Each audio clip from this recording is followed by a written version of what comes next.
I came across a drifting ship. I took a look inside. I found a note that someone wrote that said, take her for a ride. I set a course for sights unseen, went out to open sea. To my surprise, a bunch of sailors joined along with me. Now we're sailing on the mystery ship. And all you gotta do is join our trip.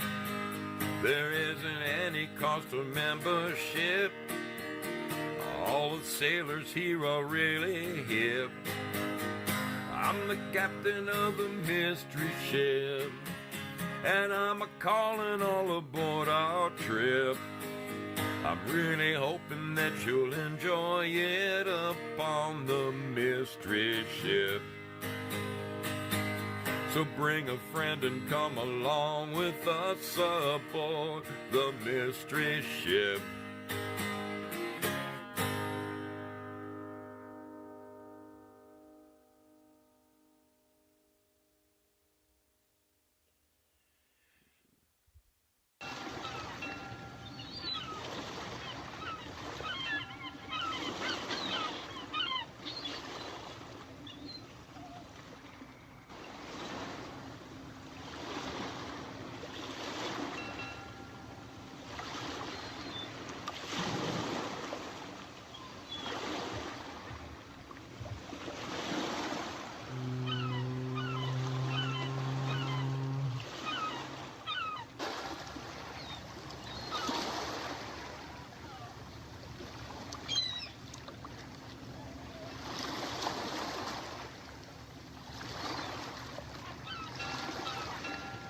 Hello, my friends. Hello.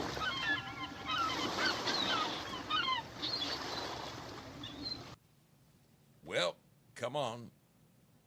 Where's that cursor? Cursor's got to be somewhere. Good evening, my friends. Guess what? Guess what? It is a Wednesday evening, just like the good old days. Do you remember when I used to broadcast every Wednesday night and every Friday night and then every Saturday day and every Sunday evening? Well, a lot of crazy stuff's gone on in the last few months, but here I am. It is a regular Wednesday night show, and I am prepared. I have a script. I have information to share. I've got videos to share. I'm so damn excited to be here for a regular mystery ship show. I don't know what to do with myself. How's everybody doing out there? Let's see if I remember even how to do this, okay? All right, so the first thing I do is I check all my channels to make sure I'm live everywhere I'm supposed to be live. I am definitely live at Pilled, which is a wonderful thing. I am live at Rumble, which is wonderful. And it looks like there's people showing up over there. That is a beautiful thing. I am live at X. I'm live at X tonight. This is wunderbar. Wunderbar. There I am, live on X right now. Whoops. How come I'm not live on X? I am not live on X? What's happening? Well, let me go back to my StreamYard here. What happened on X? Okay. An error occurred.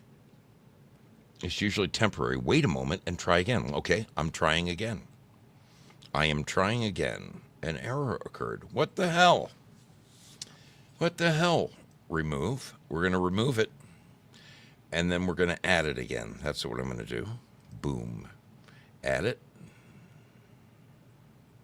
Save changes. Okay. Boom. I don't know. Something's going on at X, and I don't know why, because I'm paying big money to be on that channel. Anyway.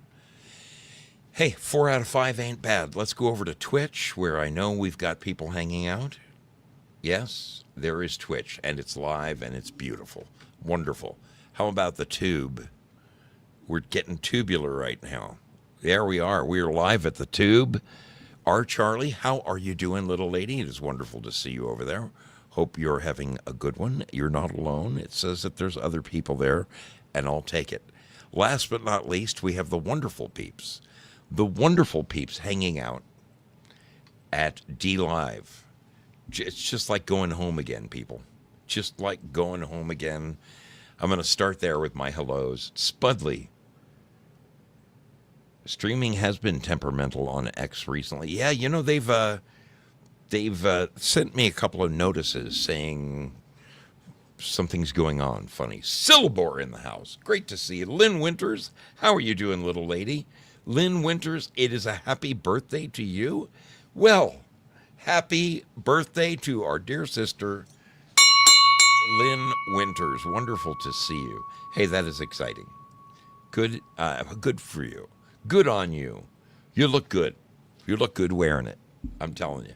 Bad Zoot, how are you doing, little lady? It is wonderful to see your smiling face.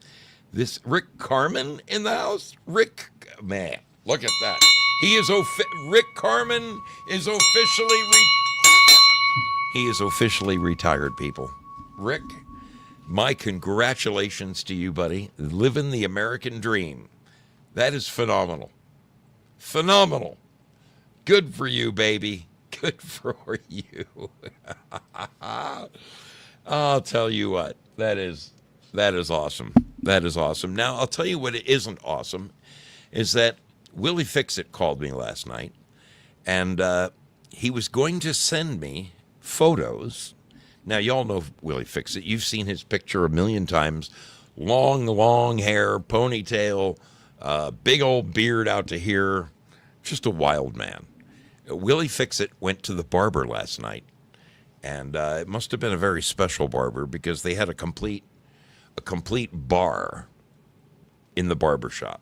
And Willie threw back a few, and the next thing you know, his hair is this big all over the place. His beard is gone, and well, not completely gone, but he said it's only like a quarter of an inch everywhere.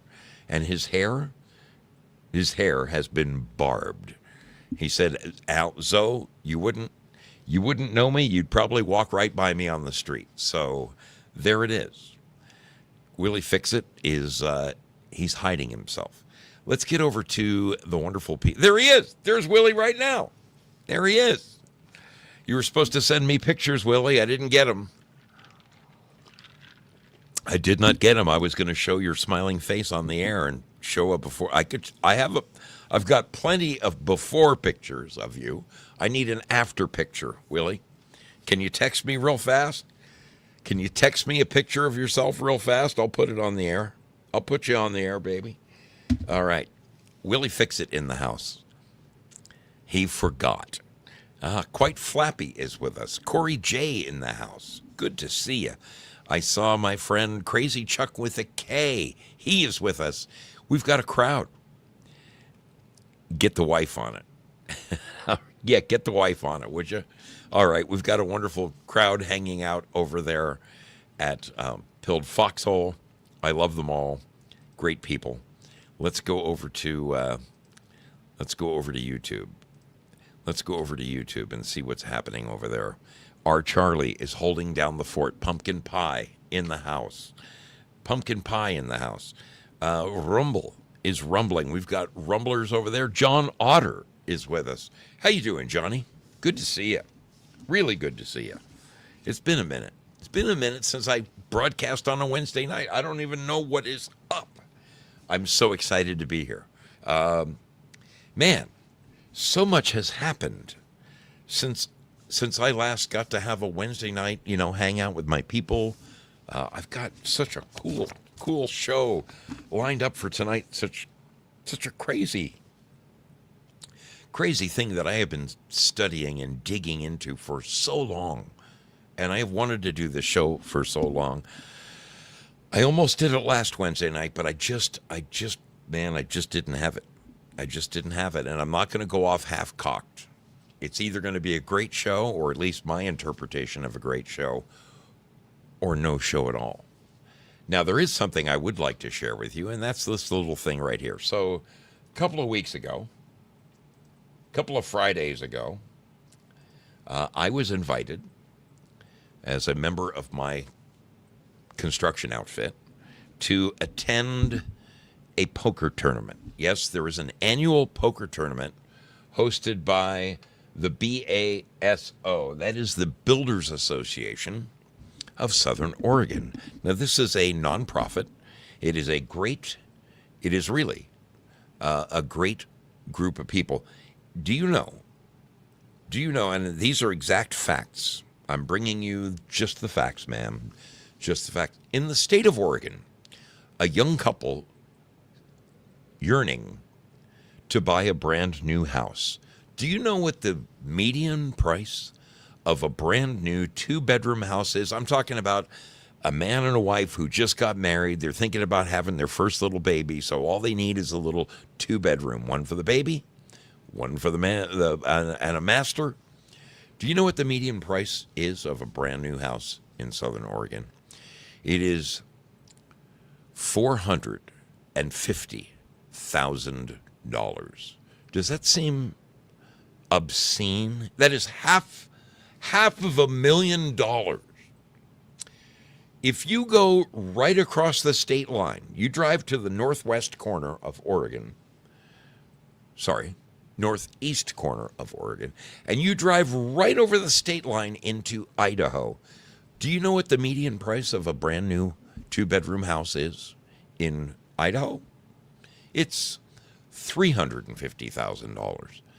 Exact same house, exact same amount of lumber, exact same amount of labor that went into it, the same fixtures, the same washer, dryer, dishwasher, all the accoutrements, HVAC system, heat pump, air conditioner, heat, all that stuff, brand new, $100,000 difference. And do you know why there is a $100,000 difference? Well, I will tell you. It's all Oregon taxes. It's all Oregon legislation. They're screwing us. Salem, the home of Oregon's seat of power, is screwing us little people. Yes. It's all red tape, taxes, fees, permits, inspections, bullshit, okay? $100,000 more than our neighboring state. So what does the BASO, what do? They are the Builders Association of Southern Oregon. And these guys go to bat for us. Each and every year, they go to Salem and they fight the good fight. They are trying to reduce the amount of legislation, the things that are causing high property taxes, high interest rates, all of that, building costs, permit fees, everything. The entire building process needs to be streamlined, and that's what these guys are trying to do. Each and every year, they go to bat for us, and God bless them. God bless them for what they do. Now, to fund this, you can imagine, the guy who is the president of the BASO here in Oregon has a full-time job. So for him to take the day off of work and drive 3 hours north to Salem and sit in on the legislative process and argue, we have to hire lawyers and all of this, this costs money. So to fund that day off of work, the lawyers, the gas, the hotel room that night, all the crap that they have to put up with, once a year, they have a poker tournament. I mean, this is one of many ways that they seek out funds, but this is a fun way of doing it. And every year there is, it grows. It grows every year. This year there were 15 tables and 150 people playing in the tournament. Now, if there's anything your brother Zoe loves, it's a little game of chance. Yes, I love a good poker tournament. Just let me know where the game is, and damn it, I'll be there. I will be there. As a matter of fact, I was there And we'll find out how I did right now. Let me make sure the volume is up. And away we go. Welcome, friends, to the 8th Annual Building Association of Southern Oregon Poker Tournament 2026. I am going to make the final table. This is the prelims. They are getting tables set up. This will be a big night. Here we are at the poker tournament, ready to kill it. You can see our boys right there.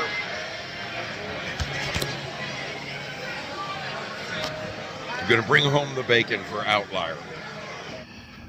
All in all, it was a wonderful evening. I met a lot of great people, had a good dealer. This young lady and these two other ladies were at my table, and they were the luckiest people I've ever met. This is my table.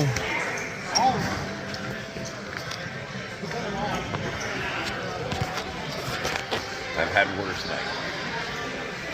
Started with 15 tables, we were down to 5. Staying alive. So it's pretty much the end of the night. This room that was filled with poker tables is empty. It's us and them. I know. It's us and them. I know.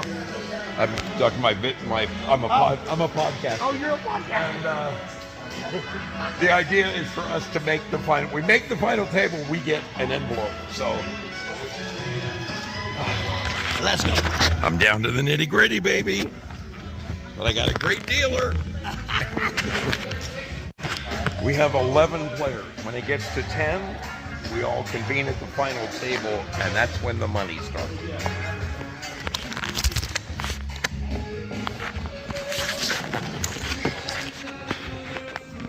The best dealer all night. And this is my buddy Travis. He puts on the event each and every year, and this man is instrumental in the local area. He runs the BASO, which is great for us local contractors. And although Travis is a renowned poker player, that's his wife on the right. She took him out, baby. Took him out of the running. This is the final table. And the 10 of us celebrated. You can see me in the far rear. I am excited as hell because just making the table guarantees you made money. People, that's what 1 million in chips looks like. Okay, the blinds are 200, 400. Those belong to me. 400,000. He's got a podcast. I used all my skill to hang in there as long as I could, and although I was lucky most of the night, I did eventually cash out in 3rd place, which is not a bad thing considering there was 150 people there. I came in 3rd place, not bad. This is my buddy with Hogue Roofing who won the thing. $1,500 bucks. $1,500 he won. First place was $1,500. Second place was $800. Third place was $400. Now, I have to tell you, when I sat down at the final table, I couldn't lose. Everybody had stacks of chips about like this. Now, don't get me wrong, that is a respectable amount of chips. Each and every chip was worth $25,000, and I had $2.5 million in chips this big. Now, as the blinds go up, I don't know what you know about poker, but there is a forced bet in every hand. In every hand, there's a forced bet, so there's always some action. There's something to win. And this bet goes around the table. It's known as the big blind and the small blind. And so you might be big blind this hand. You play the hand out, and then when the dealer collects all the cards to deal the next hand, the button shifts, and the next time you're the small blind, and then the next time you're the button, and this bet just keeps traveling around the table, and it escalates. In a tournament, every 15 minutes, the blinds double. So by the end of the night, the blinds were 200,000, 400,000 for a single bet. That's if you didn't raise. That's if you didn't That's just a call. I sat down at that final table, and the first thing I did was I went all in like 4 times in a row. First of all, I had a massive amount of chips. I had an incredible lead on anybody sitting at the table. But in 10 minutes, I took out 4 people, which means I got all of their chips. So like with 6 people left on the table, 6 people left at the table, I had over half the chips left in the game sitting in front of me. In fact, I had so many chips you saw there that they started cashing me out, and they gave me those little red bricks because they're, one red brick is equal to like 4 stacks. And I had so many stacks of chips in front of me, I couldn't see the table. So they very quickly turned me into the red bricks. And the stupid thing about it is, I was so excited. I was so excited about making the final table because the last 2 years, last year, I was the bubble boy. I went out in 11th place, 1 out of the money. The year before that, I went out in 14th place, which is 4 out of the money. This year, I was hell-bent on making the final table because I am a pretty decent poker player. It's very much like chess. There's a strategy to it, and as long as you play your game, you're good. Well, stupid me, I sat there, and in 4 hands, I took out 4 people. I should have just sat back and watched the blinds go around the table. That's what I should have done, and I would have won the damn thing because I had all the chips in the world. But no, stupid me, I was so excited because I was just taking people out left and right. I thought I couldn't lose, and I ran into 2 people in a row who actually had better hands than me, and they took a nice big chunk out of my chips. Now, I still had a quarter of all the chips in play when I came to my senses and I cooled my jets and started playing for real again. Hey, thank you, Girl Patriot. Thank you for that gift there of gold bills. I will have a sip of grog. Anyway, it was a lot of fun. It was a great night.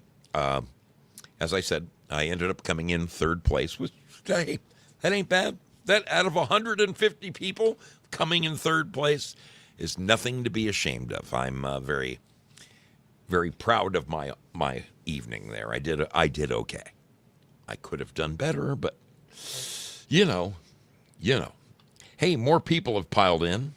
I just want to say I don't want to miss anybody because we've got just great people here. Corey J., how are you doing? Good to see you. Girl Patriot, always wonderful. Safety Net, happy birthday, my dear. John Otter has popped in. Valhalla. Oh, you have a friend who plays in the World Series? That was always my dream. My dream was to play in the World Series. It costs $10,000 to enter the World Series of Poker. Did you know that? 10,000? Man. Zero or die, loser. Good to see you. Great to have you aboard. Thanks for being with us. We've got nothing but wonderful folks hanging out. Wonderful folks. Willie Fix-It in the house. Very good. Let's take one more look over at YouTube before I start tonight's extravaganza. Oh, man, we got all kinds of people. John Jones in the house. A. Julian is with us. Our Charlie. Look, all the people are hanging out. Good to see you. Did they suck you into a money game afterwards? No, but hey, dude, I am not afraid of cash games. I've played when I used to go down when I was a contractor in Los Angeles. On Friday nights, I would go down to the Bicycle Club or Commerce Casino, and I would play cash games. 100, 200. You gotta, yeah. You can lose $1,000 at the drop of a hat, but no, I know how to play cash games as well as tournament games. I just when you only play a tournament once a year, you got to kind of brush up on your tournament skills. And like I said, I was just so damn excited. I was just so damn excited to be there that, hey, All right. All right. We're going to take a very short break. We're going to take a very short break. This is just like the good old days, people. This is a chance for you to, take the dog outside, take a leak if you have to, do whatever it is you got to do. But this is your chance. This is your chance to run and do that voodoo that you do. We'll be back right after this short video. I insist, get yourself a cold drink, settle back. This is going to be a really, really interesting show. You're going to be very glad you showed up tonight. All right? We'll be back right after this video. Take the dog out. Do what you got to do. All right? Let's do this right here.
My fellow citizens, our country is in danger, but not to be despaired of. On you depend the fortunes of America.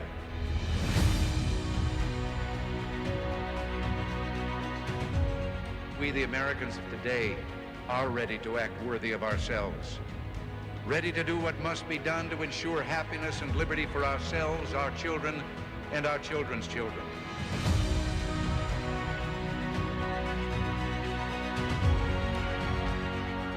We are a nation under God, and I believe God intended for us to be free.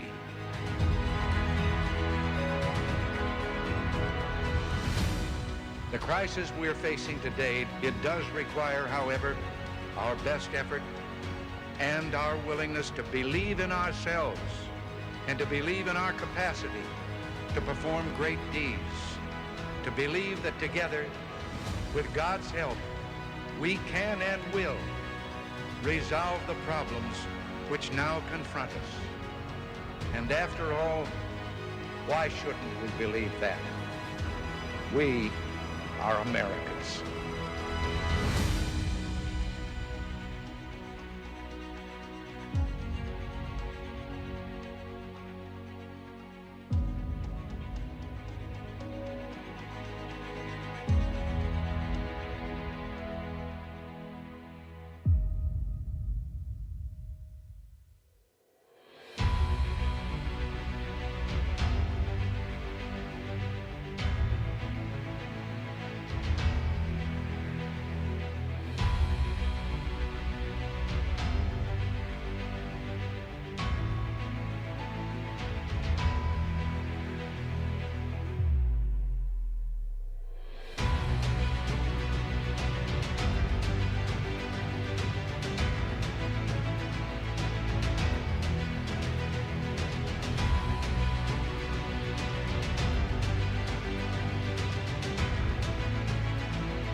That's enough of that. That's enough of that. I appreciate you people more than you'll ever know. Seriously, you mean the world to me. Over the last 5 years that I've been broadcasting, I have been just astounded by the wonderful people who have kept this boat afloat. As you guys may or may not know, each and every summer I hop on my Harley and I ride around the whole country and I meet the people who watch my show. And it is thrilling for me. It is great. A great many of them say, Zo, man, when you get to North Carolina, you got a place to stay.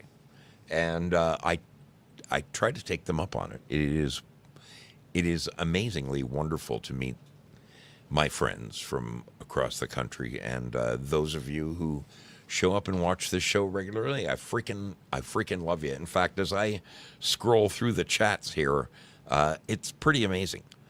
As I scroll through the chats, I can say honestly, I met that person. There's very few. Lynn Winters is like the only one of the few I have not met over at D Live. I've met virtually everybody else. Everybody else in that chat. Over here at Pilled. My goodness. I've met Girl Patriot. I've met Trick Pony. I have met Crazy Chuck with a K.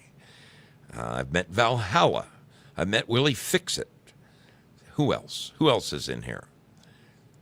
I mean, it's crazy. John Otter. I've met John Otter, broke bread with him. He makes the best potatoes you ever had. I mean it. Really good. I hope to meet a whole bunch of you this coming summer. I go at a different time every year. This year, as last year, I want it to coincide with the, quite frankly, Jamboree. Frank just let me know when it is. So it looks like I'll be taking my vacation in June. I'm going to have to, let me check my calendar real fast. Let's check the calendar, shall we? Let's look at the calendar and see what May, June looks like, because it looks like I'm going to have to put in for my vacation here pretty quickly. April, May. Okay, so if it takes me a week to get to New York,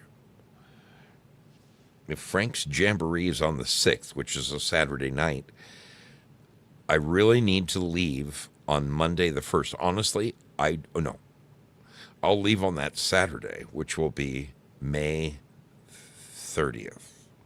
Ooh, Memorial Weekend. I'll be rolling on Memorial Weekend. Won't that be fun?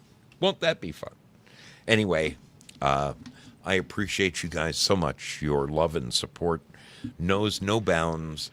And believe me, it's a two-way street. I'm very happy about this year. I just qualified. The last few years, it's been a little difficult for me to go cross country. I mean, I'll be straight up honest with you. I could not have done it without your help. A great many of you have put gasoline in my tank. In previous years, there was a couple years ago, where I had a massive scare. And I had to cut my trip short. I had to ship my bike home, and I had to fly home. And that wouldn't have happened without you wonderful people out there. I mean, right off the get-go, Rick Carmen, T.L. Spud, these people dug deep into their pockets and made my trip home possible. I immediately got home and checked myself into the hospital and spent 2 days there and got checked out, and it was scary. It was really scary. I could have sworn I was having a heart attack. It was one of the scariest moments in my life. But that was 2 years ago. I am now fit as a fiddle, and I am ready to go cross country this year. Looks like it's going to be June. Looks like it's going to be all of June. So 4 weeks this year. And this year, the difference is I finally am old enough to start receiving my Social Security. And that is a great thing. That is a great thing. That alone is going to propel me the rest of the way on my trip. That little stipend I take home every month will more than make up for I have 2 weeks of vacation, and then I have a week of sick pay, and it's always the last week of the month when I'm on my cross-country trip where I'm completely broke. And that's when I start begging on the show, and, hey, folks, if you can spare a tank of gas, well, I won't have to do that this year, baby. I'm going to be in Fat City. Fat City! In fact, I'm excited about it. This means that I can buy a bunch of coffee cups, mugs, just like the good old days on the Sunday night giveaway. The Sunday night giveaways are coming back, baby. They're coming back, and they're coming back strong. This is the biggest sigh of relief I've had financially in 3 years. I mean, I've been broker and a joker for the last 3 years because I've been paying off the hospital bill every month for my that cross country trek.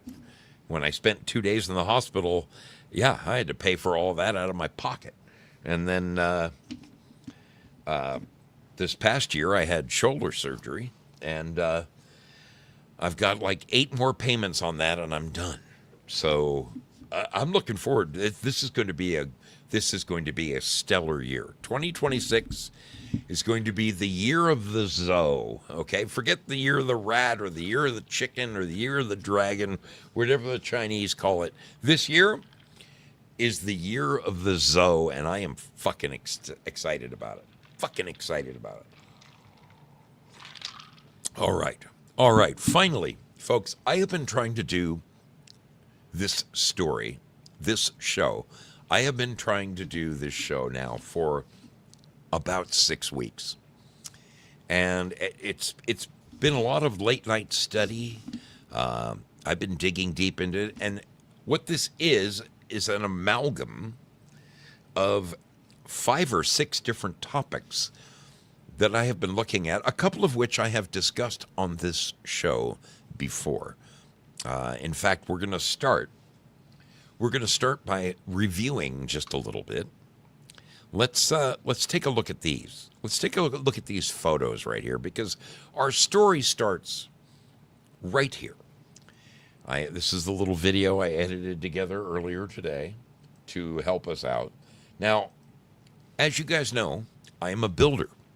That's what I do for a living. I build new buildings. The journey of my awakening started with 9/11, because as a builder, I'm fascinated by building all kinds of styles, all kinds of whatever, architecture. I love doing what I do for a living. I really enjoy it. And a wise man once told me, if you love what you do, you'll never work again. And I have been most fortunate. I really love what I do for a living. And to leave my mark on the planet and leave a building where there was once just a flat piece of ground that will stand long after I'm gone, it's something I take a bit of pride in, you know. I can ride down the street with my daughters in the car and say, I worked on that building. I worked on that building. Around the corner here, I worked on that building. I mean, it gives me a sense of permanence, you know. Long after I'm gone, there'll be evidence that I walked around the planet. That's all, you know. I have some kind of legacy, whether it's good, bad, indifferent. I don't design the buildings, I just build them. And believe me, I've built some ugly buildings for people. But we have talked about this before. And one of the things that has me in awe, and we've talked about this on this very show, is the old world architecture that has been found throughout the United States. I don't know how much traveling you guys have done, but I have traveled extensively now. I've made 5 navigations around the country, and I've been to many, many of our great and famous cities: Chicago, Philadelphia, New York, Boston. Name something: Dallas, Los Angeles, Phoenix, Arizona. You name a prominent, fancy town. St. Louis, Missouri. I've been there. I've checked it out. Cincinnati. And going through these cities, Pittsburgh. My God, Pittsburgh. You see these enormous buildings. And if you do some research about the local area, you find out that it seems questionable that there was enough manpower back in the time of horse-drawn wagons to build these extravagant pieces of architecture. Let's just take a second. Take a second with me. I'm going to play a video for you.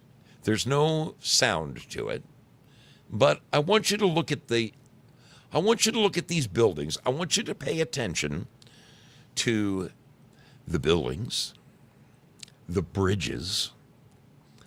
I want you to notice that the people in the photographs are dressed in turn-of-the-century garb. And I want you to say to yourself, if our country essentially was founded in 1776, now granted, that means there were people here before 1776, and let me help you out, because I've done my homework, okay? In 1776, when the United States was founded, okay, the fathers of our country put forth a letter to the King of England saying, "Screw you, we want to be free." Do you know that in 1776 there were 2.5 million people living in what would later be known as the United States? So in 1776, we had 2.5 million people. Do you know that 1.6 million of those people were indigenous to the area, either Mexicans or mestizos or Native Americans, people who lived in our country that when good old-fashioned colonialism came calling, they were uprooted and moved to the most miserable places. it is a crying shame what we did to the Native American in this country. It just, there's nothing we can do to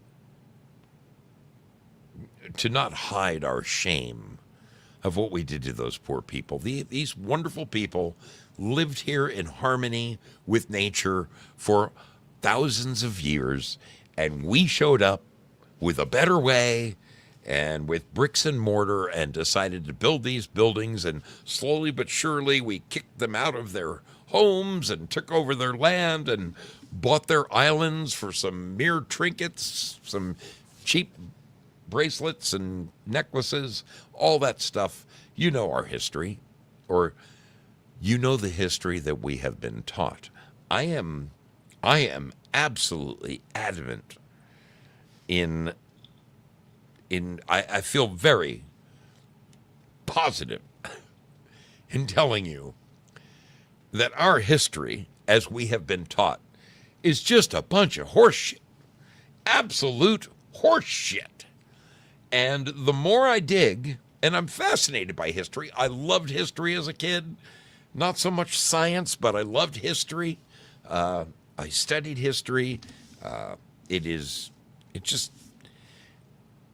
It's his story. That's what it is. That's what history is, his story.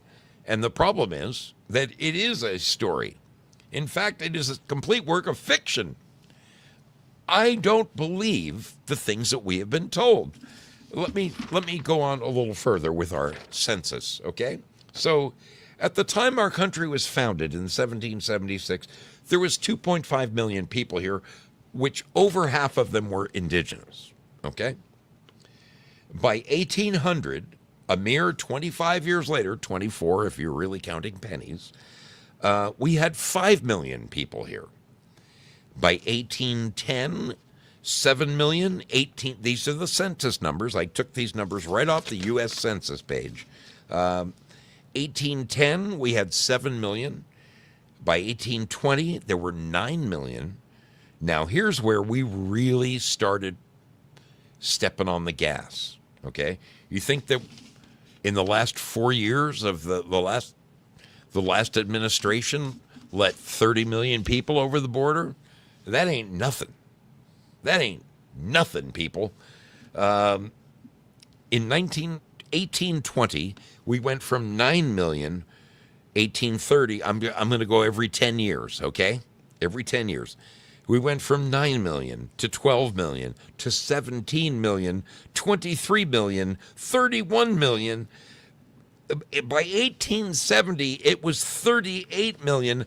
By the year 1900, the good old US of A was sporting 76 million people, and only 250,000 of them were indigenous at that time. Okay? So we grew in leaps and bounds. And I've talked about this before, but it bears repeating. When you look at buildings such as these, whoops, come on, Zoe. There we go. When you look at buildings like this in major metropolises, okay, I'm going to play this tape. I'm going to talk over it. When you look at buildings like this, someone like me looks at this and says, look at that ornate ironwork. Look at the incredible, the clock towers. Look at the bridge in this. Who formed and poured that bridge? Look at the incredible, the gargoyles and all of that. When you see buildings of this nature, now this is not the United States. That is in Europe. This is also Europe, but it's coming right back to the United States. One more.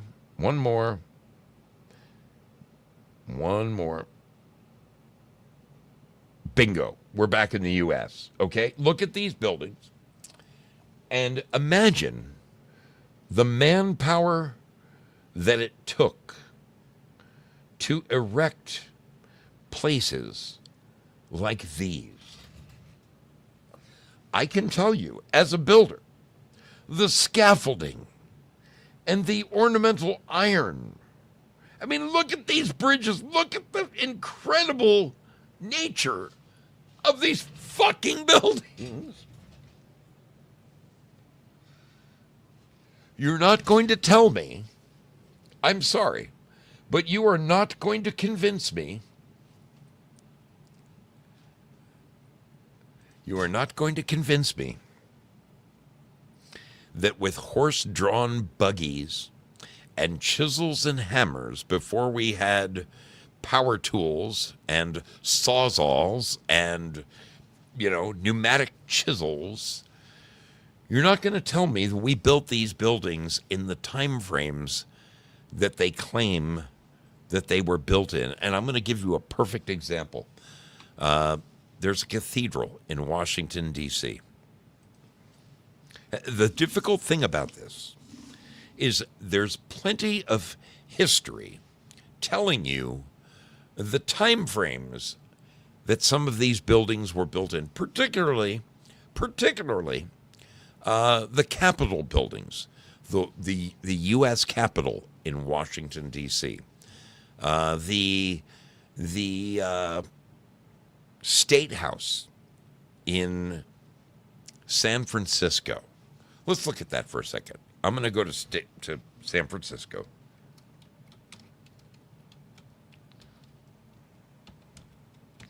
In 1906, there was a fire, an earthquake, and a resulting fire in San Francisco. And I want you to see, okay, so here we go. This is exactly the photograph I was looking for. Exactly the photograph. Let me put this on the screen.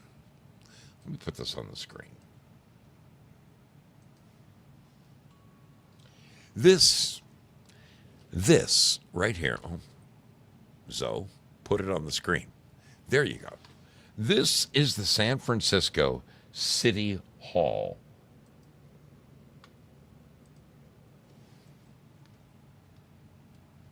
Look at this building, which was destroyed by fire in 1906, the day after the earthquake. Fire started, and they couldn't control it. And for 3 days, the city of San Francisco burned terribly, terribly. From Nob Hill, I mean, it went through the little boroughs there, and there was nothing left. But I want you to pay close attention to this building right here. Look right here underneath the dome. First of all, look at that incredible dome. Look at that incredible dome. Now, this building was finished and had been used for like some 25 years, and it was destroyed in 1906. Now, look at this. That is a steel framework. Those are steel I-beams. Steel I-beams. You know what's so strange about that? You know what is so strange about that? Let me get myself back on the screen here. Let's put this on the screen.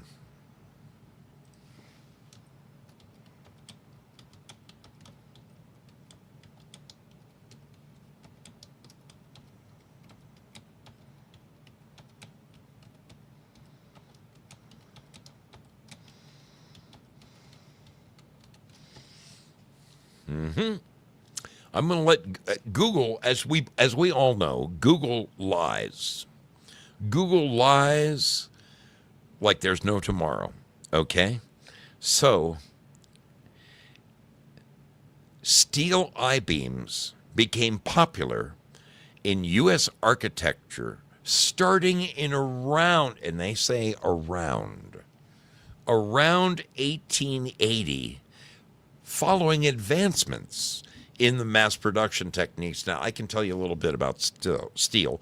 There's a thing called the Bessemer process. Prior to the Bessemer process, steel was wrought, okay? It was poured, it was melted down, and it was poured into forms. But the Bessemer process changed all that. It hardened steel. Heat treating. The Bessemer process is a process of heat treating. That's what gave steel its strength, okay? Prior to that, steel was, believe it or not, although it was strong, although it was dense, although it was capable, it was brittle. It was brittle. The Bessemer process changed all of that.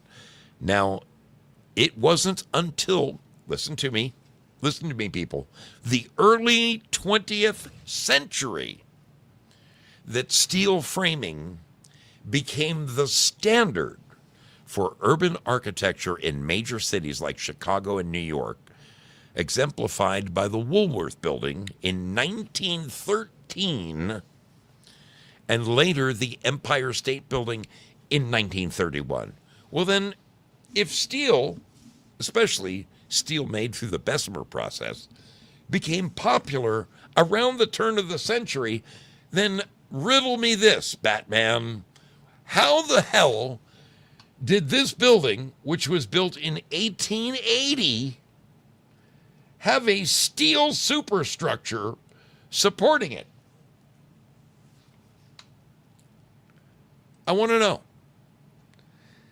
I want to know, because I don't think they took the earliest steel.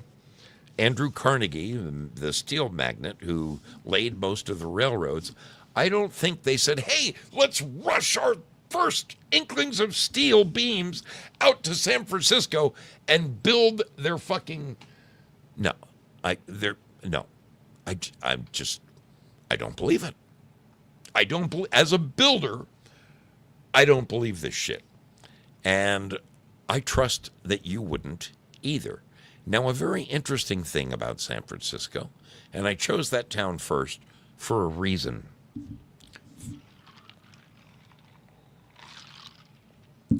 Okay? Let's just take a look at this once again. This is the burned out hull of a building from 1906 after the San Francisco fire, earthquake and fire. Okay? Look at you can still see. This was an extraordinary building. Look at the columns.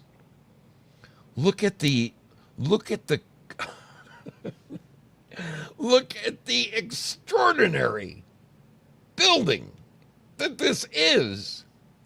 And you're going to tell me that people in horse-drawn wagons who came to California in search of gold decided to get a side job building extraordinary buildings like this. And this is just one. This is just one. Let's go back. Let's go back to our video. Let's go back to our video. I want you to look at these buildings again. Look at these buildings again. All of this stuff you see was built by men who had horse-drawn wagons that would have been 100% wooden scaffold, okay? Bricks and chiseled granite and all of this splendor. The 4-story buildings you're looking at. All built before we had power tools. Not a single skill saw in sight. They didn't even know what power was yet.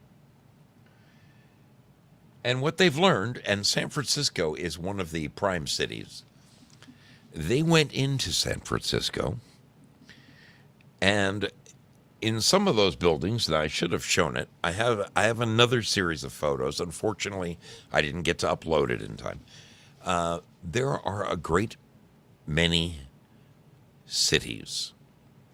And this is not just the United States. This is worldwide. I'm talking Russia, Europe, Australia, all over the world. There are buildings that seem to suffer from some sort of unique, I don't know how to say it. People have referred to it as the mud flood, and we've talked about that on this show before.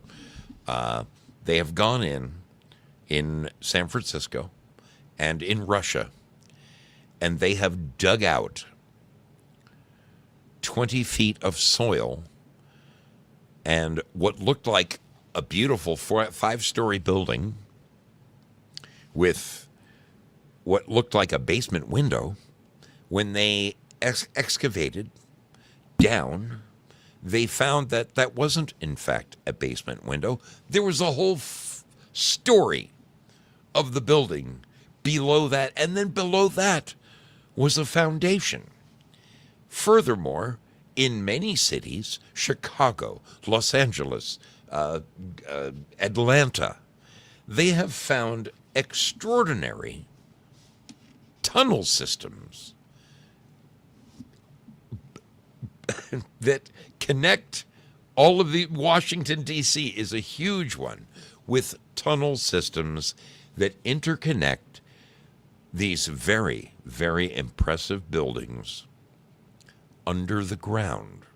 Now, why Why would all of these buildings be connected underground to one another?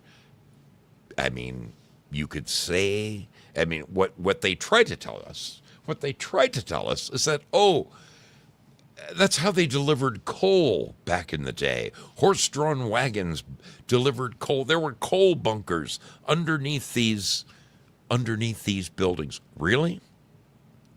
Really? I got to move along here, or this show is going to take all night. There was a series of exhibitions around the world known as the World's Fair. You've all heard of it. In fact, they continued on up until I think there was when I was a kid living out in the outskirts of New York City, there was a World's Fair in New York. I want to say it was 1964. In fact, let's just ask the damn question. When was the last World's Fair in New York City?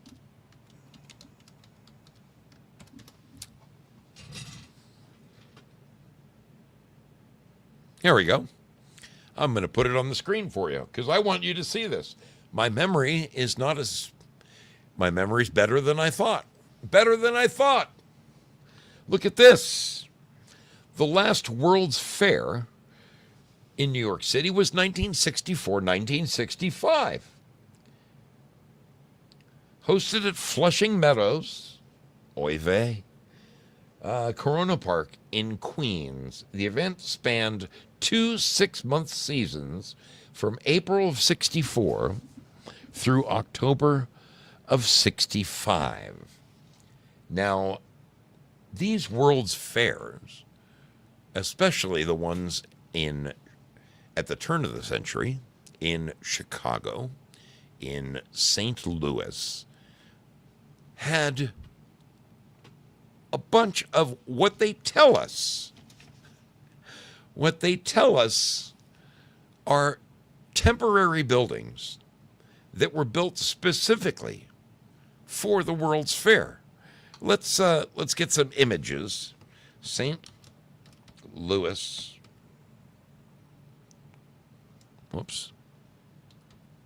World's Fair.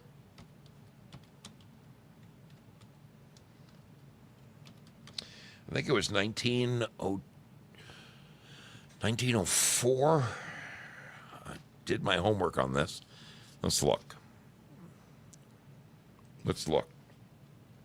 My memory isn't perfect, but that's the way I remember it. Let me put this on the screen for you. Let's put this on the screen for your viewing enjoyment. Okay, the St. Louis World's Fair. It was 1904. How about that? Fucking old Zoe got his shit together tonight, baby. Okay, so in 1904, the St. Louis World's Fair took place, spanning, listen to this now. Listen to this, people. Spanning 1,272 acres. It hosted nearly 20 million visitors between April 30th and December 1st of 1904.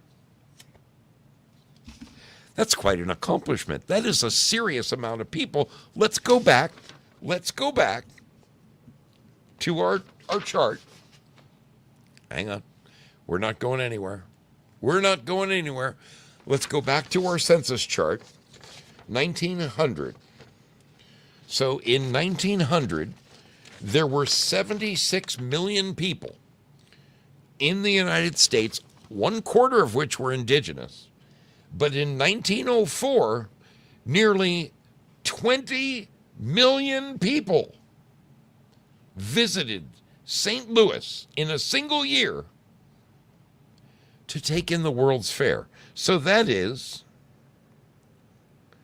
1/4 of the entire U.S. population found the World's Fair so fascinating that they left their home in Kentucky or Ohio or New York or Maine, Connecticut, Florida, and decided to travel to St. Louis to see the World's Fair. You know what? Let's see what kind of images we have from the 1904 St. Louis World's Fair. Let's just see what it looked like. Oh my goodness. Look at this.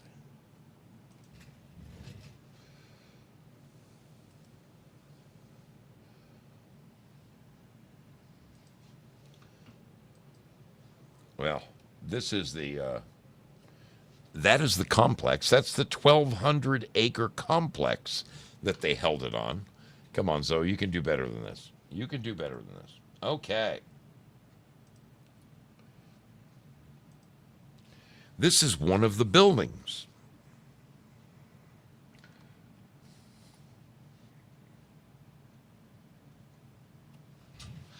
This is one of the buildings that was built temporarily just for the World's Fair. You can see the people. You can see the parasols. You can see their antique. Look at this lady right down here. See her here? She's got her parasol. She's got her bustle on. I don't see any horse-drawn carts, but you can tell there's no automobiles. Okay, look at this grandiose building built just temporarily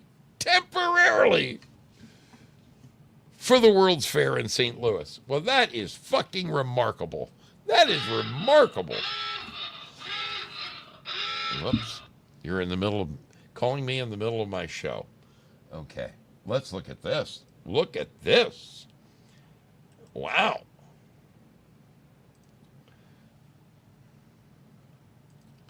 Look at this building. Now that is spectacular. They've got boats. They've got boats to take you around the World's Fair because the place was so enormous. It was so enormous that you could get to the other side of the 1,200 acre complex. 1,200 acres. So 360 acres is a square mile. Wait, I think so. Hang on. Let me make sure.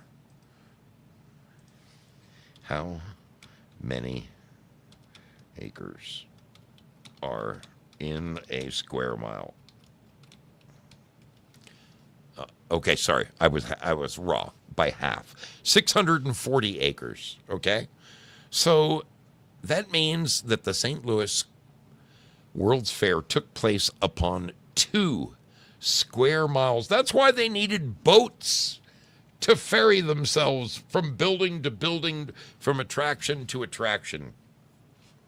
Now, that is remarkable. That is fucking remarkable. And you know what's one of the more remarkable things about these World's Fairs? And this is really spectacular. Travel with me for just a second. Travel with me in time, people, for just a second. If you will. Let's go back in time. I have another video that I put together for you, and that's this one. Right here. Yes, this one right here. Okay. So, at the turn of last century, starting in, let's see, hang on. I have the paperwork here. I did my research. Yes, we had a little thing in America called orphan trains. You've heard the term, orphan trains. Let's, I'm going to play the video. I'm going to play the video while I read you some facts, okay? Let's look at this. Let's look at this together. These are some of the orphans that were, first of all, they were housed in buildings that were built specifically for these orphans. And then by train, they were transplanted all around the country. So the orphan train movement ran for 75 years in America. 75 years. beginning in 1854 and officially ending in 1929, some organizations began foundational placing out efforts as early as 1850 or 1853, but the first large-scale transport by rail is traditionally cited as 1854 journey from New York to Dowagiac, Michigan. Now, you see how all these children on postcards, it's like order a baby. You see this? These were called incubation halls. Incubation halls. These children were raised from babies. Look at this orphan train. Look at these kids being transported around the world, around the country. And parents could go to the World's Fair where there were these buildings set up. We'll see a picture of one. Hang on. There it is. Look right. I got to stop this. Look at right here. Baby incubators with living babies. Right here. It says right up here in the small print, infant incubators with living babies. So parents who didn't have any children could go to these World's Fairs and take a baby home. They could take a baby home. Hey, where'd you get you got a new son? Yeah, I got him at the World's Fair. What the hell? My question, my very first question, I'm sure it's going to be your question, is where the hell did these babies come from? Did they have some kind of mad scientists in the back? Here we are today.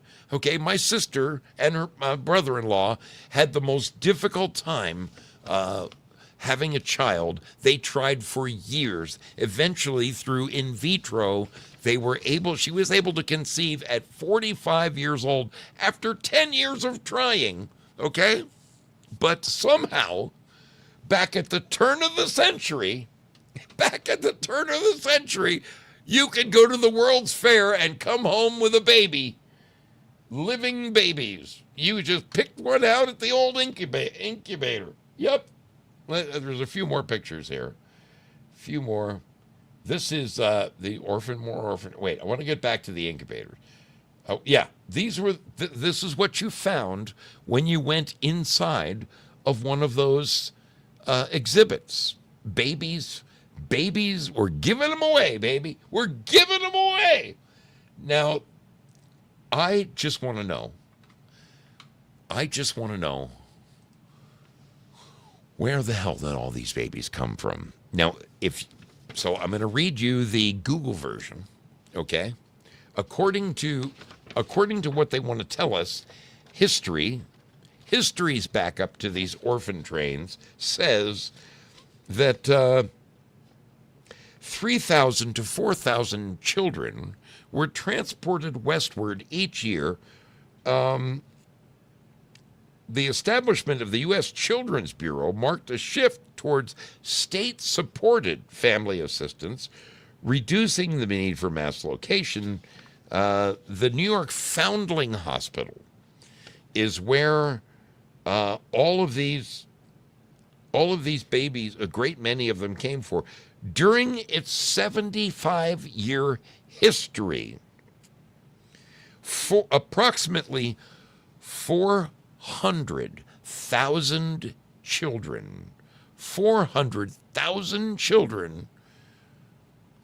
were sent by rail across the country and given to families, mostly farmers, who were in need of free labor.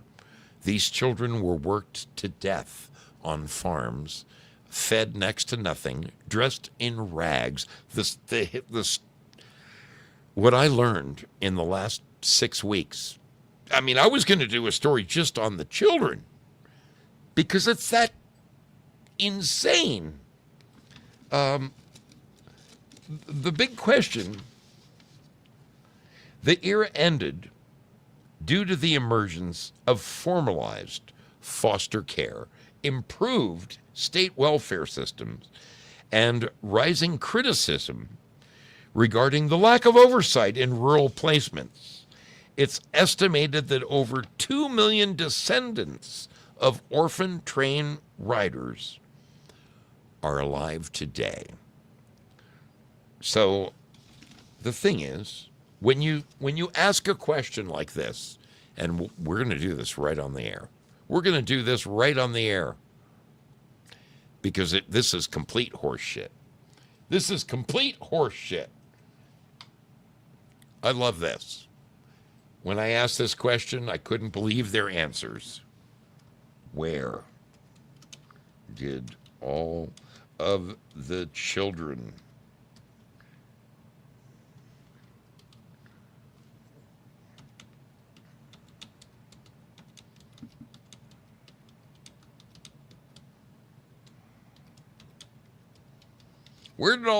come from that rode the orphan trains?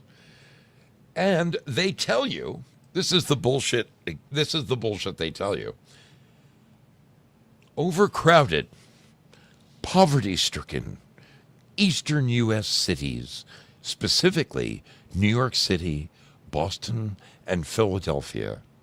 All these children that hit the orphan train were largely sourced from orphanages, foster homes, and frequently from the streets, where they were abandoned, orphaned, or destitute, often the children of recent immigrants. Now, I did some homework, and I did some reading, and I read some really, really sad things.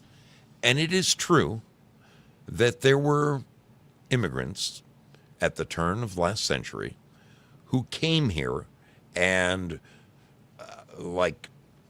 one of the stories I read, it was very sad. It was about an Irish family. There were 7 children, 7 of them, born to a father who was troubled with alcohol. Imagine that, an Irishman troubled with alcohol. Makes a great story, doesn't it? The father died when he was under 30 and left the mother with these 7 children to feed. Now, she did wash. That's how she provided for the children. She did wash. She washed all of the local neighbors' clothes for money. The woman worked her ass off. This is just one story now. One story. The woman worked her ass off washing clothes of all the neighborhood people just to get enough money to feed these children. The children didn't have any shoes. They handed down dresses from one to the next, and you can imagine that a dress, after 7 or 8 years and 3,000 or 4,000 washings, is only held together by threads anymore. So the story I read about this poor woman who ended up on an orphan train at 7 years old, she and her brothers and sisters, their mother died. Their mother eventually died. They were taken over by foster care. They were put on an orphan train, and the train made several stops, and they paraded the children out at the train stations, and no different than 80 years prior, 60 years prior, when they would sell slaves. And people would come up and they would make all the slaves stand there, and I'll give you $200 for that one. These children were auctioned off. I don't know where the money went, but in this woman's story, this one 7-year-old daughter, she lost. The last time she ever saw 2 of her brothers was in Ohio. Then she went on to Chicago, where she and her younger sister were chosen by 2 different families. Again, she never saw that sister again. The other 3 children, one of which who was an infant, her youngest sister was an infant, never saw them again. This woman, her story is so sad. So sad. She was born in 1864 to this, as I said, this Irish these Irish immigrants. The father died young. The mother tried to support them for 4 or 5 years, and then the mother died, and the kids were broken up and sent on these orphan trains, and they never saw their siblings ever again. Of course, they didn't have the internet and stuff like that, so they didn't have ways to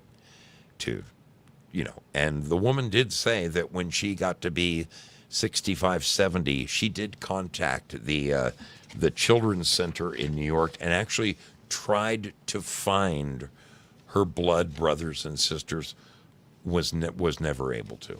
And this is just one little story I'm telling you about the 400,000 children that ended up on the trains. So again, where did these children come from? Because not all of them came from dirty immigrants that couldn't afford to feed their kids. Where did all the babies come from in those incubators at the World's Fairs that were held every 3 years? Every 4 years they had a World's Fair, and they all had these live babies. Come and pick a baby. Oh, you can't have children here. Come buy a baby from us. Where the hell did were they test tube babies? Did they have a group of people that were as humping like bunnies, creating these babies to go in the incubators? It doesn't make any sense. It doesn't. There's no historical facts to back up where these children came that ended up in these incubators at these World's Fairs. And it wasn't just World's Fair, it was everywhere that a circus was up. Anywhere you found Barnum and Bailey, you found incubator buildings. And then the buildings, I showed you, the grandiose buildings that were put up for the World's Fair. Okay? Who the hell built these things in 6 months so that they could hold a World's Fair? Look at the Ferris wheels. My God, look at this. Look at this. Who built this shit knowing it was going to be torn down in the next 6 months? Look at this lake. It reminds me of, you know what that reminds me of? It reminds me of Bellagio, okay? Back in, I think, 2000, 2001, I can't even remember. I was one of a 5,000-man crew working at the Bellagio in Las Vegas. And I'll never forget it as long as I live. This incredible building with this, if you've never been to Las Vegas and you've never seen the Bellagio, this is a building every bit as ornate as these things you see. But there's a giant lake out front that has dancing water and music in the lake. And that lake was our parking lot. And we had shuttles that we parked like a half a mile away and were shuttled in with our tools every day to build this freaking hotel.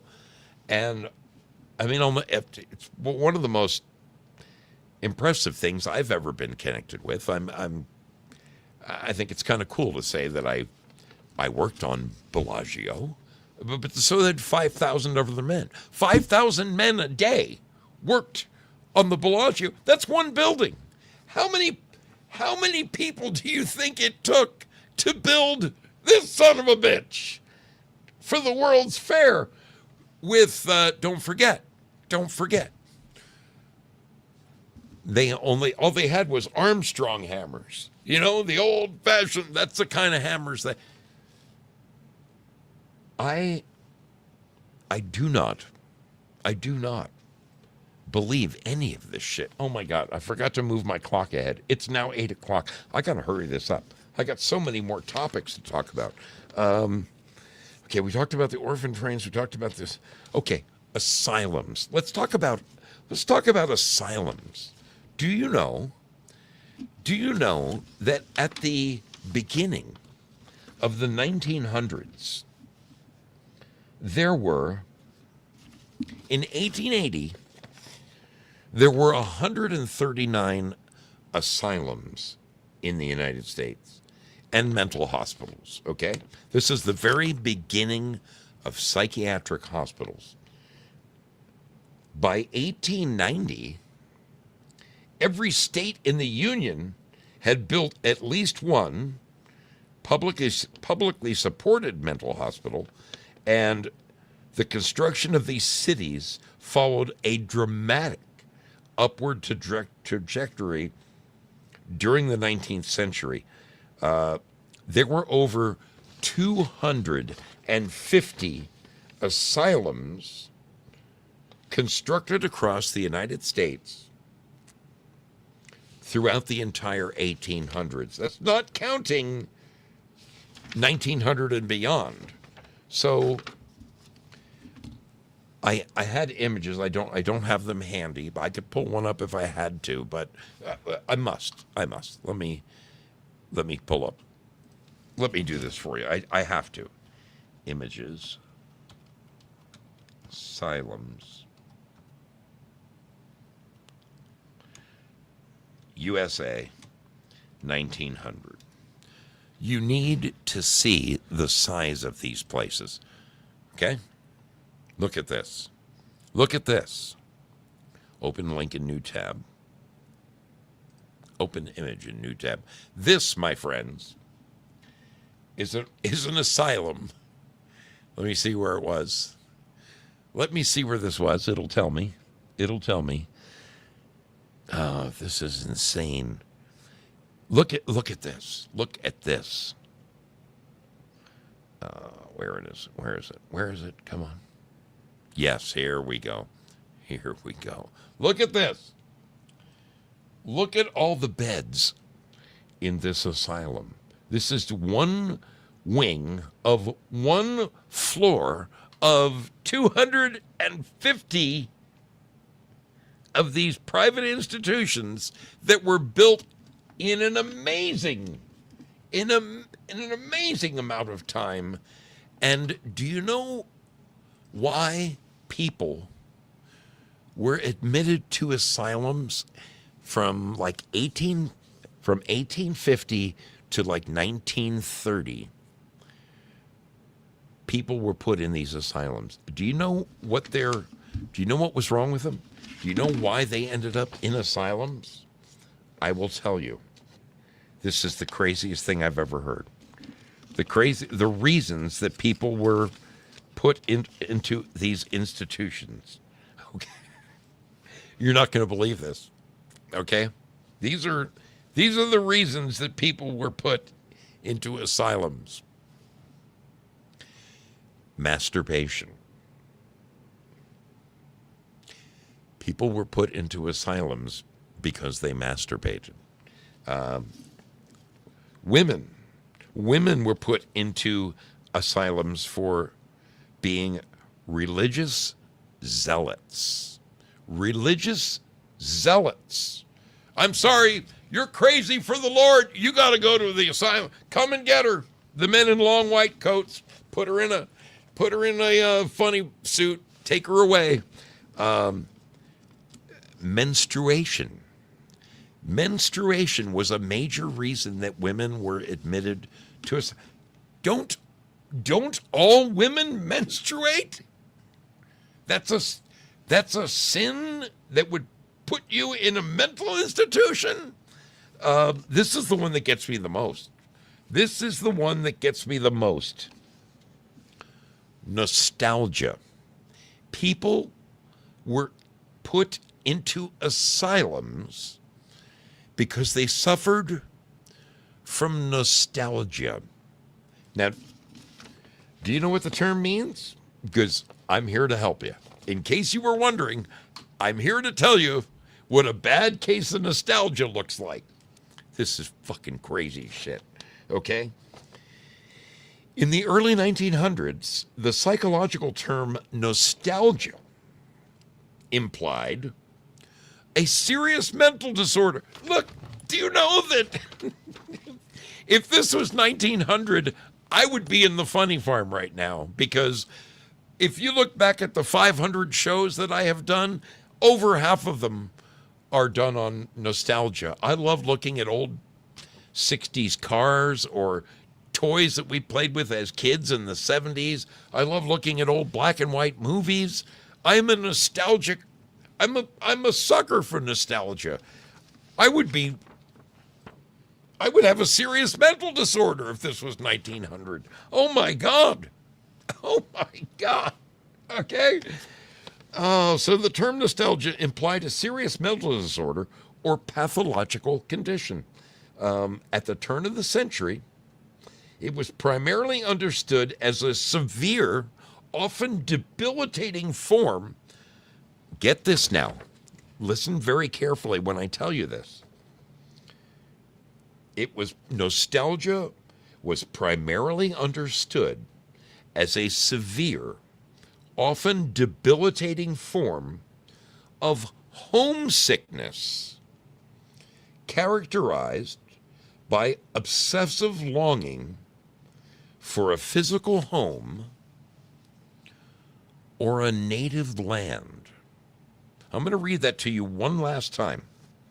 Nostalgia was primarily understood as a severe, often debilitating form of homesickness characterized by an obsessive longing for a physical home or a native land. Now, hundreds and hundreds, thousands of adults, men and women, were put into these psychiatric homes from 1850 to 1930 for things like problems like masturbation, menstruation, nostalgia.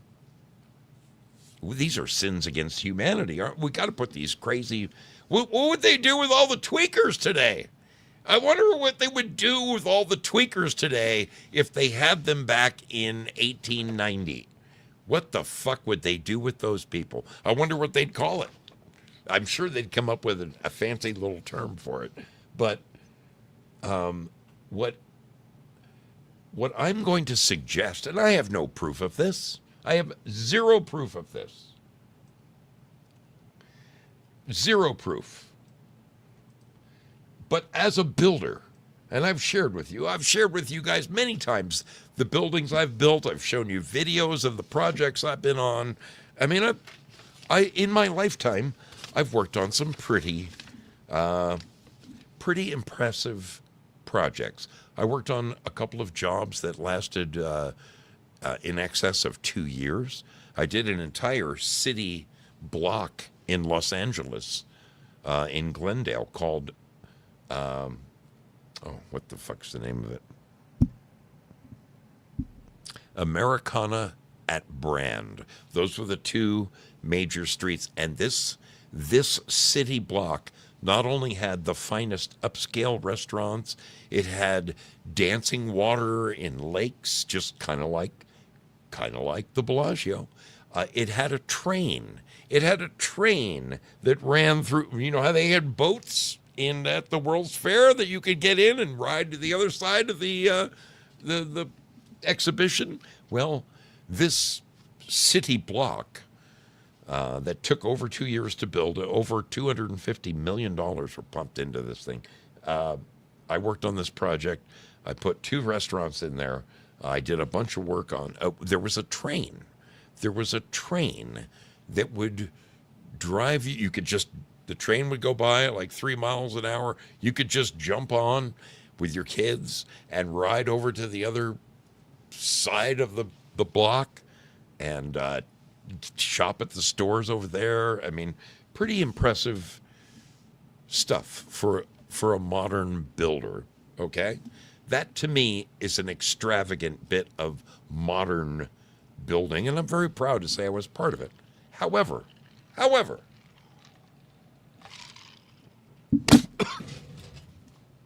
wow, that went down the. Oh, wow, that went down the wrong wind. That went down my windpipe. Started to come out my nose. Wow. Okay, this is what I'm going to suggest to you, and call me crazy. You're more than welcome to call me freaking crazy, people.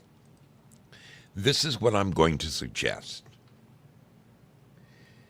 As America grew up and raced across the country, okay, homesteading the place, I'm going to suggest that maybe all of these fancy buildings that we saw, all of this incredible shit, might have already been there. And that maybe we just reclaimed it. And furthermore, I'm going to throw this one out there, and this is where you're going to think I might be daft. Okay? I think that there were people already living there, and I'm not talking about indigenous people now. I'm talking about people who might have been part of the building of those descendants. They might have been descendants of the families who built those buildings. Okay? Those grandiose, extraordinary buildings with groin vaults and all kinds of incredible architecture with gargoyle and all of that shit. What if those descendants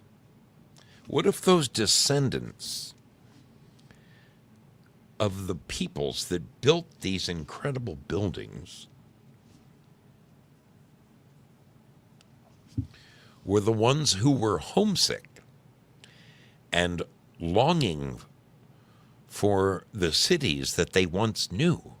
What if they didn't fit the narrative of a new colonialism coming over from Britain and expanding the new world as we know it? What if they were put into homes and basically done away with because their memories didn't fit the narrative of the history that they wanted to teach us starting in 1900? What if they, and this is a supposition, I'm clutching at straws here, but I find it, as a builder, I find it extremely hard to believe that we could have built these incredible buildings in all of the state houses, in all of the state capitals. And I've been across this country. I've seen some amazing, you go through, I'll just pick a town, Akron, Ohio, okay? When you're driving through the freeway in Akron, Ohio, you are seeing these amazing fucking buildings on the left and the right as you're riding through. How did they get there? Were they really built with horse-drawn buggies by people advancing from the east, going to the west and wanting to homestead? Or were they already there? And the people that lived there were put in asylums because they remembered how the shit got there. That's what I'm saying. And that's what I'm suggesting. I don't know. It was 150 years ago. But it seems to make more sense to me than the crap that they're talking about. I'm still baffled by the babies, but here's the thing. If they took these adults and put them in homes because of their nostalgia or because of their menstruation or their masturbation, smells like bullshit to me.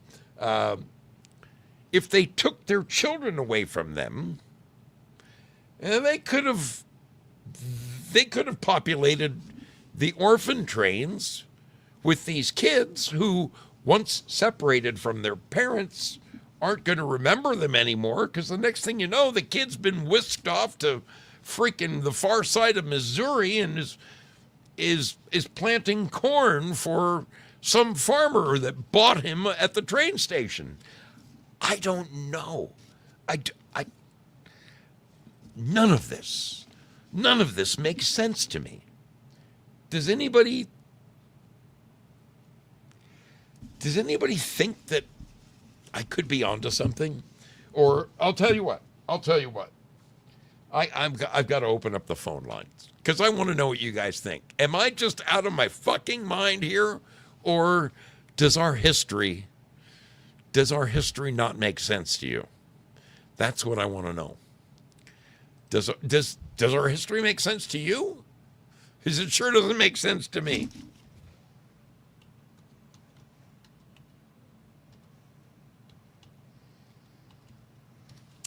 Okay, there's a phone number. There is the phone number. It is now on the screen, and I'm going to invite you.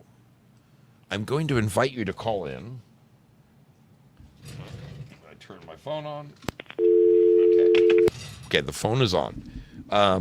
Where do you think these children came from that ended up on the orphan trains? Where do you think the children came from that ended up in these incubation areas and were given away to parents at the World's Fairs, or at when they went down to see the Barnum and Bailey Circus? There was an incubator area where you could go home with a free baby. All right, we got a caller. We've got a caller. Welcome aboard the mystery ship. Who do I have on the line tonight? A Luna Moondrop. Well, what is going on, my friend? How are you? Well, I walked in from work and stumbled on your show, and I agree with everything you said. You're not wrong. Does it seem to you that the history that we have been taught as we know it, and I'm not saying there wasn't a George Washington and all that, but I'm just saying that the semi-modern history that we have been taught could be just a complete crock? I agree. You do? Yeah, I've thought that since I was a little kid. It just, I'm trying to make sense of it. I love history. I've studied history, particularly American history, but I just can't find a way to make sense of it. I can't find where point A matches point B. I can't connect the dots. That's the problem I'm having. It's like I understand this part and I understand that part, but how do those two things go together? So I love what you said about being a builder and how you've traveled across the world and you see all these big buildings, and how can they, how do they do that back then? My girl's dad's a construction worker, so I get it. Yeah, I understand that we don't build with the same things nowadays that we used to. Oh my goodness, no. We couldn't duplicate the stuff from days of, like, if we had to build the U.S. Capitol today, I didn't get to put it on the screen yet, but one of the things I wanted to share was there's an extraordinary cathedral in Washington, D.C., just outside of Washington, D.C., and it's one of the few grandiose buildings with these incredible peaks and groin vaults and one of the most beautiful, beautiful architecture and stained glass windows. It's one of the few buildings where there actually are pictures of it being built. Okay, so on that one, I can say I understand. I marvel at the antique cranes that they had lifting the boards into place, and so the beautiful cathedral. And I'm gonna have to pull it up here. I'm gonna have to pull up a picture of it. But there's an example where history makes sense. But I have to say, as far as the rest of it, like, I don't know when you tuned in tonight, but one of the first things I showed at the beginning of the show was the City Hall in San Francisco, and it has a dome on it after the fire, after the famous San Francisco earthquake. It has a dome on it from 1906 that rivals Washington, D.C. How the hell did they build that in 18 something with horses 250 feet in the air? As a builder, I can't explain it. I can't. Right, I agree. Man. I have a question. Tell me. Ask me. That picture you showed from the asylum. Yes. Yes. Do you know which asylum that was? Give me a second, and I will call it up again because I know I could look it up. I mean, I know there were several across the country. Oh my goodness, but there were me personally, Waverly Hills. Okay, so that particular asylum that I showed is from Jacksonville, Illinois. I'll put it on the screen again. Okay. Here it is. That is from Jacksonville, Illinois. It's called the Blind Asylum. This is obviously an illustration of the building that was there. Let me see if I can. Get some information on it because now I'm fascinated. Give me half a second. It looks just exactly like the Waverly Hills in Kentucky. Really? Really? I mean, many of these asylums were enormous. I mean, they housed like 5,000 people. Yeah. I mean, so if you've got, let me flip back to my notes here. If you have, by 1880, there were 139 asylums. By 1890, every state in the Union had one. And by 1900, there were 250 of them, many of which housed as many as 5,000 patients. First of all, where did all these crazy people come from? That's one of my, were there that many crazy people going around at the turn of last century that we needed 250 asylums that held 5,000 apiece? I mean, today we couldn't fill that with all the tweakers we got. I'm telling you. Let's see. No, I'm right on board with you, and I am loving this stream. Thank you. Also, in your spare time, look up Ashland Estates in Illinois. Okay. In Ashland, Illinois. All right. Is that where you're from, Illinois? No, I'm from Kentucky. Oh, very good. Well, I have to tell you, I very much appreciate your call this evening. Well, thank you for letting me come on. And You I'll betcha. get off here so you can have some more people come on. You said Living Doll, right? Was that your handle? No, a Luna Moondrop. I'm sorry. How did I miss you? Hey, great to talk to you, kiddo. Wonderful to see you. Have a great night.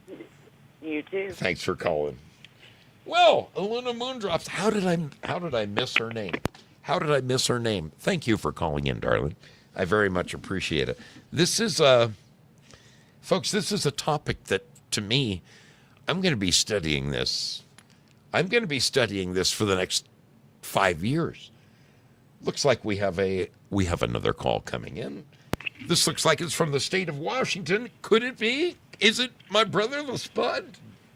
Hey, what's going on? How you doing, Spud? Great to talk to you, man. It's been a while. Oh, it is great to talk to you, though. It's been a long time. I want to give a shout-out to Lynn Winters. Happy birthday. Indeed. She called into Frank. She talks so fast. Like, she's amazing. I could never talk that fast. Like, no other native Californian speaks that fast. She's a live one. I love her. That is remarkable. Yeah. Remarkable. My hat is off to her. She got a lot in. Absolutely. Well, this is something I've actually dove really deep into this stuff. And there is stuff. Look, I don't know why they're lying to us, but they're lying to us about a lot of things. Like, there is no way that Utah with a population of 16,000 people, built a frigging palace, like a massive Yes. million-square-foot palace with the most ornate, just the most ridiculously over-the-top building that like 2,500 people can go in. Yeah, with Gabriel blowing his horn on the top, right? Right. Well, and here's the thing: is that these people just 5 years before were almost driven to extinction in Missouri. They were kicked out, almost murdered out of every state in the union. That's how they ended up in Utah with supposedly virtually nothing. And Yeah. then within years, there's this population of just a scattered few people spread out all across the state are building these mammoth structures, which just doesn't make a lot of sense.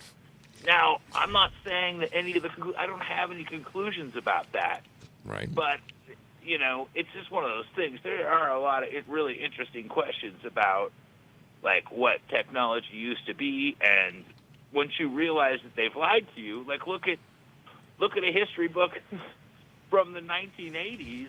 I guarantee you'll read it and you'll find lie after lie that you know is a lie. Yes.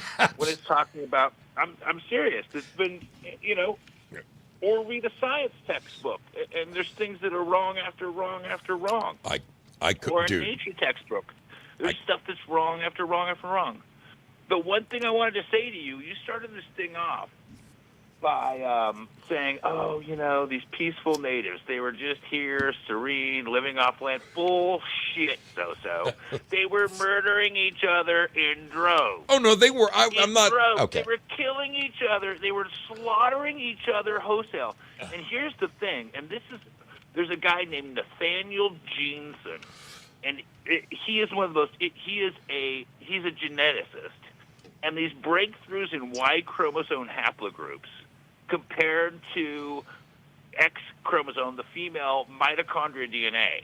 And you can see in the Americas, you can see wave after wave of Asian invaders coming and slaughtering every single male on the planet. I mean, in the land, just slaughtering them wholesale, taking their women and mating with them.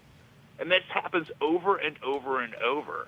And it continued until, this is the mystery, something happened. These were huge mound builders too, and you look at some of these. Oh yeah. and some of the advanced civilizations and how huge these civilizations were, and something happened before contact with Europeans that just crashed the Right. population to a fraction of a percentage of what it was. And some can say, oh, it's this or it's that, but it may have been divine providence. I'm just floating that out there. Dude, so while I have you on the line, I don't know if Prairie Fire is still out there, but I'm going to show something on the screen real fast. I had it here a second ago. There it is. Because I'm just on the phone. That's okay. That's okay. I am showing a picture of the Capitol building from Madison, Wisconsin. Now, when I went and visited Prairie Fire, I could see this thing from several blocks away. An enormous structure, gorgeous, rivaling that of Washington, D.C. Okay? Now, I look at this building, and I'm doing a little homework. It says that the building was built in 1917. Okay, it was completed in 1917. This is an extraordinary building. I wish you could see it. And then I'm looking at the regional demographics of Madison, Wisconsin in 1900. In the 1890 census, which was probably when they started building this building, there was 5,738 people in the town. That is men, women, and children. So let's say one third of them are men. Okay, so roughly, just under 2,000 men lived in that town. Now, some are going to be farmers, some are going to be firemen, some are going to be policemen, some are going to be architects, some are going to be plumbers, some are going to be whatever. Not all 2,000 of them are going to be builders, yet somehow this gorgeous building that probably, I can tell you as a builder, it probably took 10 years to build this thing because it's magnificent. And I can't even imagine. I want to know how. These are the things that don't make sense to me. Okay. It's the narrative, because obviously there are more people. Obviously, I'm not saying it was. Obviously, there's something wrong, or there's something extraordinary going on with that. I was just going to say that's about as many people as lived in Quincy, California when I lived there in the 70s. And our city hall involved a Quonset hut and a couple of portables. To it. You're right, exactly. Do you know what I'm talking about? That's what I would expect. It was a one-story, stucco exterior building with a storefront. It wasn't, had a couple of offices. I'm just saying that's what I would expect in Madison, Wisconsin, with just under 6,000 people there at the turn of last century. Man. It's it's crazy. It's crazy, man. Well, I'll let somebody else get in here. I'm glad you called, Spud. Great to talk to you always, my friend. All right. Thanks for the call. Later. Spudley checking in. So, it's getting late. I'm way past it. I should have ended this show a long time ago. But people, do you agree with me that there's something strange going on here? Does it seem to you like some of our history just doesn't make sense? Do you think that we have been buffaloed in some way? Because I'm telling you, as a builder, I can't explain these buildings, but I know what it would take to build them with today's modern equipment, with today's cranes and forklifts and scaffolding and all the fancy. When I think back to the horse and buggy era and imagine them building some of these incredible buildings across the United States,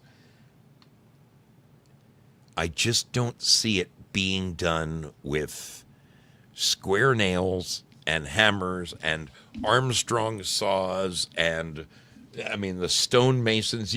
First of all, stonemasons represent such a small percentage of today's construction force. Out of every 1,000 guys who's in building today, maybe 3 or 4% are masons. Okay, and buildings like that would take it would take the finest masons, to create extraordinary buildings like the ones we have across this country. It is something that just, it will continue to baffle me. Yeah, yes, they had steam power, Willie, but seriously, steam saws and, to chisel and hone and polish all the blocks and shit that went in, the columns and all, it would have taken, well, here's one thing I do know. I visited Asheville, North Carolina. And if you want to see one of the most extravagant homes ever in your life, in Asheville, North Carolina, is the Vanderbilt home. It took 10 years to build it. It was built between 1890 and 1900. There was a mill right on the site, and it is one of the most breathtaking homes you'll ever visit. You can go there and take a tour, and I did. You put on the headphones and you walk from room to room, and they tell you how it was built and how they did it. 10 years to build that place, okay? If it took 10 years to build that place, it must have taken 25 years to build the Capitol building in Madison, Wisconsin, okay? So some of these timelines just don't add up for me. And maybe you throw in the orphan trains. I didn't even touch upon giants. There are pink. I mean, you guys, I'm sure you've read about these. For a great deal of the late 1800s and early 1900s, during building across America, people would, during excavation, they would come across bodies of giants, men who were 7, 8, 9, 10, 15 feet tall. And these bodies were buried in mounds, as my buddy Spud touched upon, okay, mound builders. These bodies were buried in these areas. Every time they found these bones, they said, what are we going to do with them? And there would be a small blurb in the late 1800s newspaper, and they would send the bones to the Smithsonian. And they figured that, who else would be the caretakers of extraordinary shit in America? And they have gone to the Smithsonian and said, hey, what did you guys do with all those old bones of the giants that we sent you and the elongated skulls we found in Ohio? And, we've got record of them. We've got record of them being shipped here, but we don't know where they are. They're not in any of our buildings. So somebody's hiding some kind of crazy history somewhere. And it'll take me the rest of my life to continue. I'll never know the answers, but I'm going to keep on digging because this stuff fascinates me. It just absolutely fascinates me. Who knows if we'll ever know the truth about all this stuff. Folks, I'm going to end it here. I wish I had another hour to go because I had pictures of from the 1870s, 1880s of giants living amongst settlers, okay? And I'm talking guys like gold miners. They're dressed in the same garb, and they're putting their arms around, there's a guy standing 14 feet tall with his arms around 2 6-foot men straddling him who are just little guys. I mean, and they're not, if it was a rare thing, then all the men and women in the picture would be staring at this giant going, whoa, but they're not. In all of these photos, they're just like, oh, it's just a big dude. Yeah, we have those here. I don't know. I didn't even get to touch upon that. Maybe that's a topic for another show, but I very much appreciate all of you being here. I hope I have made you at least scratch your head. Yeah, Nephilim. Semi-modern day Nephilim, Maybe Shaquille is one of those. Part 2, Giants, says Safety Net. Hey, I love you guys. I want to thank everybody who donated to this show. Holy smokes, look at this. Look at this. Let me shout out some names. Salty Nuts, I love you, brother. Good to see you. EO2 Dave, Corey J, Sean Joe, Girl Patriot, Safety Net, Corey J again, Girl Patriot again, and Corey J again. Thank you, guys. Thank you for your support of this program. It means the world to me. I greatly appreciate it. I hope you were at least entertained. It feels so good to be back on a Wednesday night. I don't even know what to tell you. Man, oh man. I'm going to go in and have dinner, though. That much I do know. Let's go and release the scratching over there. The scratching is hereby released. Go and get you some gold bills. Scratch that itch, would you? Scratch that freaking itch. Good to see these people. Warrior in the Garden. Good to see you. Luna Moondrops, always good to see you. The people who dropped in late, thanks for popping by. Great to have you. Cab 7 Ben. Oh my goodness. Cab 7 is up to his tricks. Thank you, Ben. Thank you, Bad Zoot. Thank you, TL Spud and Syllabore and Lynn Winters. Oh my goodness, you guys are, God bless you over there. You're wonderful. Toshi. Thank you, Toshi. All you guys. Hey, everybody, I hope you have a great rest of your week. I'm gonna slip on out of here. It's been that kind of a day, been that kind of a week for me. Let me get this going here. And this. All right. And I'm going to shuffle off to Buffalo. Be good, my friends. Love you lots. We will. Do me a favor. Do me a favor. There's a couple people we need to pray for. A couple of people we really need to pray for. Our dear brother Val Kimber and his mother. Val's mother is the one who needs the prayers, but he's going through some tough times as well. So please pray for the two of them. Very important. Our dear brother, the Doodah Man, and his wife. His wife, the doctors found a spot on her lungs, and while they were in there doing CT cans and all kinds of stuff, they found a problem with her shoulder. She's going to need reconstructive shoulder surgery. So please keep the Doodah Man in your prayers. Our dear sister right there, Eluna Moondrops. I want you to pray for her, that in some way, in some small way, her burden may be lessened.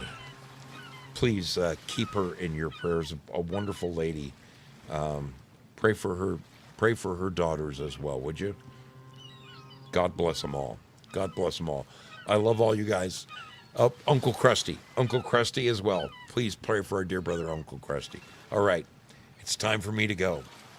I can't stay no more. I've got to go. Have a great week, people. Love you lots. We'll see you on the next exciting sale of the mystery ship. Hopefully it's this Friday, if I get off of work at a decent hour.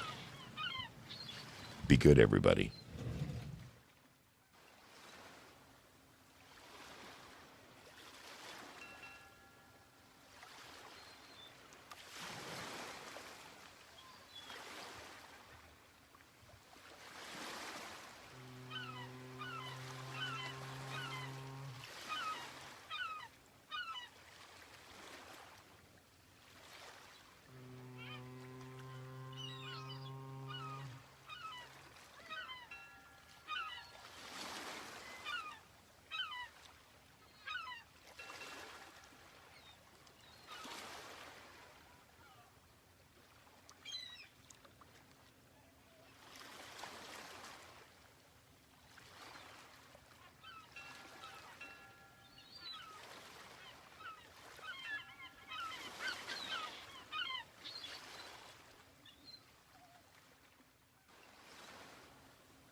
A quick shout out to my friend Free Spirit. Good to see you.